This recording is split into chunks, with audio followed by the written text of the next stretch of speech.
Hello mga day, samahan niyo ako mag-set up sa aking Glamour Nails Mini Studio. Story time muna tayo, ano? Paano ko nga ba naisipan magtayo ng ganitong negosyo? Para sa kanila, hindi ito business. Ang tawag nila dito sideline lang daw. Lahat naman ng business, di ba, nagsisimula sa maliit? At kung ikaw ay magsikap o kung may dedikasyon ka sa business mo, ito ay lalago. Maraming mga milyonaryo at bilyonaryo dyan na nagsisimula sa maliit na negosyo. Kaya wag yung maliitin ang pagiging nail tech namin. At wag yung tatawaging sideline lang. Bakit daw ayaw daw namin maghanap ng company or mas magandang trabaho kaysa dito sa pinili naming passion? FYI lang, masaya kami sa pinili namin. Hawak namin ang oras namin, wala kaming amo, makapag-rest kami anytime, at the same time naaalagaan namin ang anak namin. Kaya wag yung ilalang lang itong pinili namin dahil masaya kami. At bakit ko nga ba naisipan maging nail tech at magtayo ng ganitong negosyo?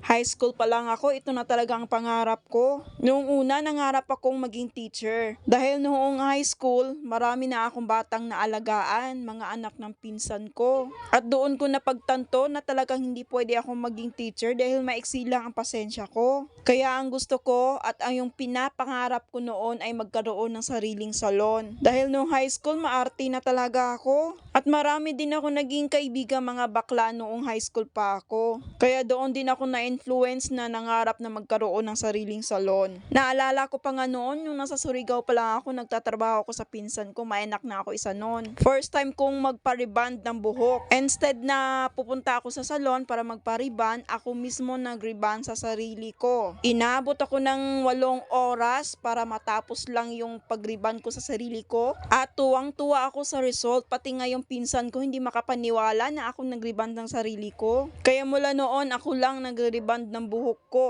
May isang beses na nagpa-reband ako sa salon pero nabibigatan talaga ako sa presyo. Maarte ako pero kuripot ako. Yan ang totoo. At fast forward na tayo ngayon kasi na hindi na masyadong alagain ng anak ko at magpa 5 years old na, kaya ngayon ko na nilakasan ang loob ko na magtayo ng ganitong negosyo. Dahil matututukan ko na siya kasi malaki na anak ko.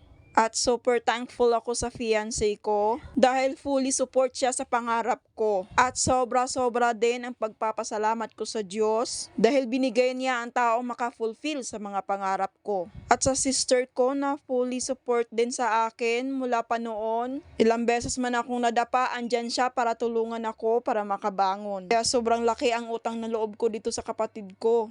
Ngayon na unti-unti ko nang matupad yung pangarap ko, ipipray ko kay God na sana bigyan pa niya ako ng lakas ng loob at patient. Dahil alam ko marami pa akong pagsubok na pagdadaanan bilang nail tech.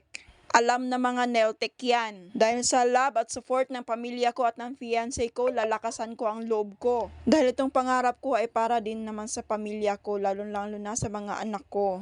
At real talk lang tayo ha.